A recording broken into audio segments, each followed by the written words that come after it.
Direct चलता हूँ America में, और अमेरिका में हमारे बहुत सीनियर साफी तजिया नगार आसफ अली भट्टी साहब मौजूद है। मेरे पहले भी प्रोग्रामों में शिरकत करते रहे, और फिर चौधरी अजीज साहब ने भी ज्वाइन किया है मुझे यहाँ लंदन से, यूके से, और उनसे भी बात करेंगे। मैं अगर भट्टी साहब आपसे ये पूछ पाऊं कि जो बाइडन इंतजामिया ने ये जो पाकिस्तान के बैलिस्टिक मिसाइल के ऊपर पाबंदियां लगाने की का ऐलान कर दिया है, ये अमेरिका की तरफ से आया है, स्टेट की तरफ से आया है, या फिर जो बाइडन इंतजामिया का था, और इसकी वजूहात क्या बनी, और पाकिस्तान के लिए ये कितना बड़ा दचका है, ये कितना बड़ा नुकसान इसके अंदर है जो पाबंदियां लगी है? शुक्रिया खान साहब। देखें, अमेरिका की जो हिकमत अमली होती है वो पूरी दुनिया के हवाले से उसके मुख्तलिफ डायमेंशंस हैं। पाकिस्तान की अहमियत जब तक थी, सब लोगों को मालूम है कि जब सोवियत यूनियन के यहाँ जंग थी, उसकी इंटरवेंशन के ख़िलाफ़ पाकिस्तान ने साथ दिया जहाद अफगानिस्तान के नाम पे, और उसके बाद फिर वॉर ऑन टेरर में पाकिस्तान फ्रंट लाइन अलाए रहा है अमेरिका का, नेटो का। और जब विड्रॉल हो गया है वहाँ से 2020 में अमेरिकन फोर्सेस का, तो उसके बाद अब पाकिस्तान की जो अहमियत है वो भी आलमोस्ट ख़त्म तो नहीं हुई है, लेकिन कम हो गई है, और काफ़ी ज़्यादा कम हुई है। मेरा इस सारी सूरत हाल के ऊपर चूँकि काफ़ी रिसर्च मैंने की और मैंने इस पे वर्किंग की है, तो उसमें हमें साफ तौर पे पता चलता है कि पाकिस्तान ने जो अपना जौहरी प्रोग्राम डेवलप किया है, उसके ऊपर काफ़ी ज़्यादा कंसर्न पहले भी शो किए जाते रहे हैं। आपको याद होना चाहिए कि अमरीकी ऐवान की तरफ से भी कई करारदादें आ चुकी हैं इस पे, और इस पे काफ़ी क्रिटिक जो है वो वजारत ख़ारजा जो अमरीका की है उसने भी किया है। इसके अलावा जो अब ऐलान हुआ है, ये बहुत ही अहम ऐलान है, क्योंकि देखिए पाकिस्तान का जो बैलिस्टिक प्रोग्राम है उसके अंदर बड़े बड़े अहम तरीन मिसाइल प्रोग्राम्स शामिल हैं, और ये मल्टी डायमेंशनल है। उसके अंदर जो सबसे इम्पोर्टेंट है वो गोरी 3 है, बैलिस्टिक मिसाइल आपका, जिसकी रेंज 3000 किलोमीटर से कहीं ज़्यादा बनती है। वैसे ओरिजिनली उसकी 27,060 है गालबन, और अगर उसका हजम देखा जाए और उसका इम्पैक्ट देखा जाए तो वो तकरीबन 3000 क्रॉस कर जाता है। तो लगता ऐसे है कि ये अमेरिका की तरफ से जो तशवीश है, शायद वो जो अलाई इस वक्त जो करीबी समझे जाते हैं अमेरिका के, उसमें भारत भी शामिल है, तो उनकी तरफ से भी कंसर्न शायद ये शो किया गया, और ख़ुद अमरीकी इंतज़ामिया जो है वो ये समझती है कि ये जो रेंज है इसकी मिसाइल की, ये बैनुल बरआज़म है, और इसका जो टारगेट है वो यहाँ तक के जो फ़लस्तीनियन और इजरायली लैंड है वहाँ तक इसकी एक्सेस हो सकती है। तो ये एक तशवीश की बात है, और इस पे बीबीसी ने भी अपने तबसरे में ये कहा है कि शायद अमेरिका का बुनियादी जो नुक्ता है इसके अंदर पाकिस्तान के बैलिस्टिक मिसाइल पर क्वेश्चन उठाने का और पाबंदी लगाने का, ये उसका इशारा जो है वो मशरिक़ वस्ता के ममालिक या अफ्रीकन कंट्रीज़ के हवाले से कोई कंसर्न हो सकता है उनका।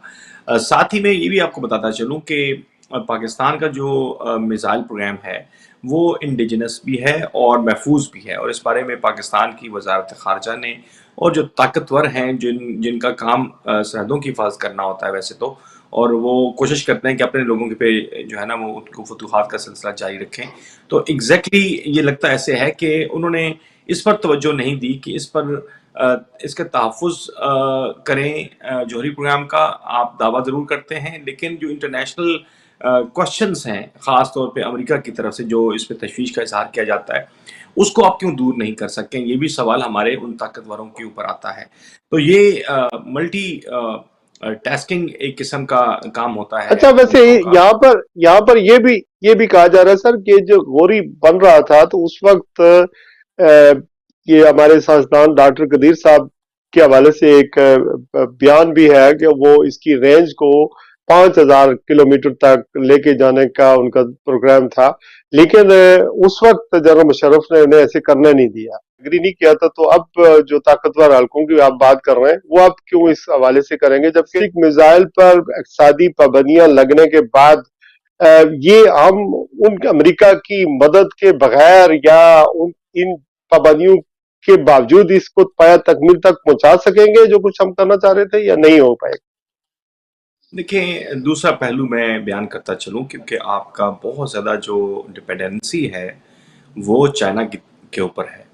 और आपको ये पता ठीक होना है। चाहिए कि पाकिस्तान का जो दिफाई निज़ाम है, उसके अंदर जो JF थंडर 17 जब बनाए गए थे F-16 हम्म के मुकाबले में, तो वो रेप्लिका है बेसिकली वो F-16 का, जो कि अमेरिकन F-16s हैं। तो यहाँ पे ये बात समझने की हमें ज़रूरत है कि ये मुशर्रफ के दौर में बहुत सारी चीज़ें जहाँ पर आप वॉर एंड टेरर का हिस्सा रहे और आपके मुंह में और आपके हर जगह पे डॉलर आते रहे, तो ये जो डॉलर्स हैं उन्होंने आपको बेसिकली अनटूवर्ड्स कर दिया था अपनी सिक्योरिटी की तरफ। और ये बात हम्म दुरुस्त है आपकी फरमाया भी, क्योंकि अब दोनों इस दुनिया में नहीं है कि 5000 किलोमीटर जो है इसकी जो रेंज आप कह रहे हैं, वो पूरी दुनिया में कहीं पे भी निशाना उसको मतलब अपने अहदाफ को निशाना बनाया जा सकता है मिसाइल के जरिए। तो वो सही। कम करने की क्या वजह होती है? क्या कोई एक मुल्क का जो प्रेसिडेंट है, जिसके पास 3 कैब्स थी उस वक़्त, वो एक ही टाइम में सदर भी था, चीफ एग्जीक्यूटिव भी था और मुल्क की सिपह सालार भी था, चीफ ऑफ आर्मी स्टाफ भी थे और chairman joint chief of staff committee भी बने। ये चारों ओहदे होने के बावजूद वो कैसे अपने दिफाई निज़ाम को जो है वो कमज़ोर कर सकते हैं? तो ये सारा कुछ होता रहा है। अभी जो जो सूरत हाल है उसमें पाकिस्तान के वजीर खारजा की मुझे समझ नहीं आ रही, जो कि नायब वजीर आजम ही है इस मुल्क के, मुस्लिम लीग नून से उनका ताल्लुक है। अ, वो कहाँ गायब हैं? क्या उन्होंने इस सिलसिले में कोई जो अपने दोस्त ममालिक हैं, क्या उनसे कोई कंसल्टेशन की है? खास तौर पे क्या चाइना के साथ बात हुई है, क्योंकि चाइना आपका एक मेन सपोर्टर है और जोरी हम्म प्रोग्राम के अंदर उनके प्रोजेक्ट्स हैं, वो चाइना की मदद से चल रहे हैं। और ये मिसाइल जो बनता है, ठीक है, ये पाकिस्तान का इंडिजिनस है, लेकिन आप क्या नहीं समझते कि वो तमाम चीज़ें जो कि पाकिस्तान के मफाद में हैं, उसमें कोई भी मुल्क कंट्रीब्यूट करे, कोई भी हेल्प आउट करे एज अ फ्रेंड, तो क्या उसको प्रोटेक्ट नहीं करना चाहिए? तो ये पता चलना चाहिए कि क्या चाइना इसकी वजह है? क्या सिर्फ पाकिस्तान का दिफाई निज़ाम इसकी वजह है? क्या पाकिस्तान के जौहरी निज़ाम के गैर महफूज होने के हवाले से इल्ज़ामात इसकी वजह है? ये वजह बतानी चाहिए पाकिस्तान की ताकतवरों को और अच्छा, पाकिस्तान के सोच। आप वाशिंगटन को कवर करते रहे, मुझे ये बताएं, और बहुत बड़े चैनल के लिए कवर करते रहे, ये बताएं जो अमेरिका में हमारा डिप्लोमेटिक कोर है या एम्बेसडर है, और सारे ऑब्वियसली हमारी अस्करी क्यादत की भी वहां पर नुमाइंदगी, बहरहाल फौज की भी नुमाइंदगी मौजूद है, इनका इंटेलिजेंस ने कोई काम नहीं किया कि ये होने वाला है, चूंकि ये खबर अचानक हमें मिली है। जी, बड़ी अचानक खबरें मिलती हैं, क्योंकि जितनी अहम खबरें होती हैं वो इसी तरह अचानक होती हैं, क्योंकि इनकी सारी तवज्जो पीटीआई का जो सो कॉल्ड यहाँ पे पार्टी के जो रहनुमा हैं, वो अपने मुजाहरों में लगे हैं, उसको कंटेन करना है। वो किससे राब्ते कर रहे हैं, वो किस जो इदारा है उसकी मदद हासिल कर रहे हैं और किस तरह वो सेनेटर्स के पीछे भाग रहे हैं, तो उनको रोकना है। फिर पाकिस्तान के अंदर जो लोग अपनी आज़ादी इजहार राय के लिए बाहर निकलना चाहते हैं या निकले हैं, तो उनको कैसे रोकना है। तो ये सारी ताकत का जी। इस्तेमाल वहां पे अच्छा। चल, हाँ। जो अच्छा, असल चीज ये है। बिल्कुल इंटेलिजेंस का हमेशा फेलियर होता है, और सफारतखाना भी ज़ाहिर है ऑब्वियसली दूसरे मामलात में जो असली काम है उसमें होना चाहिए, वो कर नहीं पा रहे। मुझे सिर्फ ये बताइएगा सर कि ये आपने जहां पर पीटीआई की बात की है, ये मैथ्यू मिलर ने, जो स्पोक्समैन है स्टेट डिपार्टमेंट है, उन्होंने एक बयान दिया है जो आज आप ही के बड़े अखबार के फ्रंट पेज पे लगा हुआ कि अमेरिका ने पाकिस्तान में 8 फरवरी के इलेक्शन की तहकीकात का हुक्म दे दिया है। तो आप मुझे बताएं, इसी तरह इसी से मिलती जुलती है कि आजादाना शफाफ तहकीकात का मुतालबा किया है अमेरिका ने। तो अगर आप ये बताएं कि इसकी इस बयान की हकीकत क्या है, और मैथ्यू मिलर से क्या ये सवाल किया गया था, या वो अपनी जो प्रेस ब्रीफिंग करते हैं उसी के दौरान जो है उन्होंने ये बात की है? देखिए, ये एक सवाल था जो ये पूछा हम्म गया था कि क्योंकि बात जोर पकड़ रहा है पाकिस्तान में और एक पॉलिटिकल अनरेस्ट की सिचुएशन है, हर दूसरे दिन एक सूरत हाल का सामना करना पड़ता है सियासी कारकुनों को और इंतज़ामिया को भी। तो क्या जो आम इंतखाबात हुए हैं 8 फरवरी को, उनके ऊपर जो क्वेश्चंस हैं, उस पर कोई कंसर्न नहीं अमेरिका को? और क्या इस बारे हम्म में कोई रास्त इकदामात नहीं आपकी तरफ से किए जा रहे कि जमहूरियत صحیح معنوں میں پاکستان میں پنپ سکے. تو اس کے جواب میں بیسیکلی ترجمان نے یہ بات کہی ہے کہ امریکہ تو چاہتا ہے کہ جہاں پہ بھی جمہوریتیں ہیں، جہاں پہ بھی ووٹنگ کا نظام ہے، وہاں پہ جو شفاف انتخابات ہیں ان کو یقینی بنایا جانا چاہیے. تو ملر کا ایک اور بات امپورٹنٹ تھی کہ پاکستان میں جو کچھ ہوا ہے 8 فروری کو اس کی تحقیقات کروائی جانی چاہیے. تو ڈیفینیٹلی یہ ایک بڑا کنسرن ہے. اور آپ نے بھی حال ہی میں دیکھا کہ امریکہ کے جو ایک نئے پریزیڈنٹ کے مشیر بنے ہیں، رچرڈ گرینل جو ہیں، وہ بار بار ٹویٹ کر چکے ہیں، یہی سوال تھا، بار بار ٹویٹ کر چکے ہیں کہ ریلیز عمران خان. تو اب یہ کیا پاکستان کی اسٹیبلشمنٹ یا پاکستان کے جو اصلی حکمران ہیں وہ یا حکومت پر کوئی پریشر آئے گا؟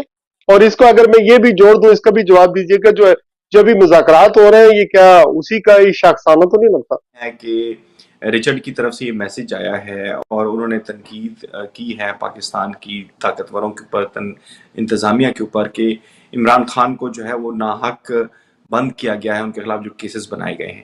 اور ابھی بہت امپورٹنٹ ہے خان صاحب، یہ بات آپ سمجھیے گا کہ وہ پریزیڈنٹ ٹرمپ کے جو کہ انتہائی طاقتور صدر ہوں گے امریکہ کے دور کے، امریکہ کی ہسٹری کے، اس میں وہ جو عہدہ کیری کریں گے وہ ہے بین الاقوامی امن کے حوالے سے. اور جتنے کانفلکٹ زونز وہاں پر وہ اپنی انڈورسمنٹ دیں گے، ان کے حوالے سے اپنی سفارشات مرتب کریں گے. تو ان کی طرف سے یہ بار بار اور اب ان کی اس کینڈیڈیچر کے بعد یہ بات سامنے آنا، گو کہ 20 تاریخ کے بعد، 20 فروری کے بعد حتمی طور پہ کیبنٹ کے وہ حصہ بنیں گے. لیکن ان کا یہ پریزیڈنٹ ٹرمپ کے قریبی دوست ہونے کی حیثیت سے بات کہنا بہت اہمیت کا حامل ہے کہ عمران خان کو وہ ایک دفعہ پھر ریٹریٹ کرتے ہیں بار بار اپنے ٹویٹ میں بھی کہ آئی سے ریلیز عمران خان.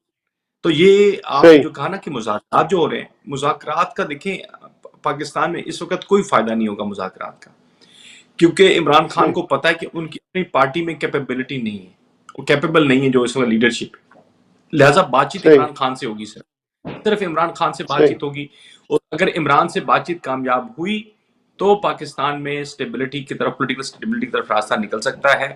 ورنہ جتنا اس کو آپ نے پریشرائز کر دیا ہے عمران خان کو، جس طرح سے آپ نے ان کے اوپر 200 کیسز بنا دیے ہیں، تو آپ عمران سے کیا توقع رکھیں گے؟ کیا یہ گوہر خان جیسے لوگ جو ہیں یا ایک سابق جرنیل کے پوتے جو ہیں وہ یہ فیصلہ کریں گے کہ کیا ہونا اور کیا نہیں ہونا؟ یہ فیصلہ عمران خان نے کرنا ہے.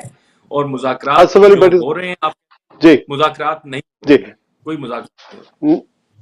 ویسے وہ اب اسپیکر نے بلا لیا ہے مذاکراتی ٹیم کو، تو میرے خیال میں مذاکرات ضرورت بھی ہے اور اس کا ہم خیر مقدم کرتے ہیں تاکہ ملک آگے بڑھے. انسائٹ بتاتا ہوں جو ابھی مجھے ملی ہے وہ یہ ہے کہ وہ جو تینوں لوگ جو کہ اس کمیٹی کے ممبر ہیں، جن میں سابق اسپیکر بھی شامل ہیں، وہ عمران خان سے ملے ہی نہیں ہے. اور آپ کو پتا ہے کہ عمران خان جو کہیں گے ہوگا وہی. میں نے یہی بات آپ سے کہی ہے. لہٰذا وہ بے شک 10 ملاقاتیں کر لیں، اسپیکر کی کیا حیثیت ہے؟ پہلی بات یہ ہے اس مذاکرات میں، اور جو ملنے والے اسد جیسے لوگ، ان کی کیا اہمیت ہے، وہ کیا کر سکتے ہیں، کیا فیصلہ کریں گے. تو یہ بات ہوگی عمران خان سے صرف. اور کل ملاقات ہونے جا رہی ہے محمود، ملاقات ہونے جا رہی ہے محمود اچکزئی کی بھی، اسد قیصر کی بھی، اور مولانا فضل الرحمان صاحب کو بھی لے کے جانے کی کوشش کی جا رہی ہے. پتہ نہیں جائیں گے وہ یا نہیں جائیں گے، یا انہوں نے خواہش کا اظہار کیا کہ عمران خان سے بات چیت ہوگی. عمران خان کے بغیر کوئی کارآمد چیز نہیں ہو سکتی ہے. Thank you very much Asif Ali Bhatti, always very, آپ کی جو ان سائڈ اسٹوری ہوتی ہے ماشاءاللہ، اور اس کے اوپر آپ کے analysis I appreciate. Thank you very much. آپ سے بات ہوتی رہے گی. میں بات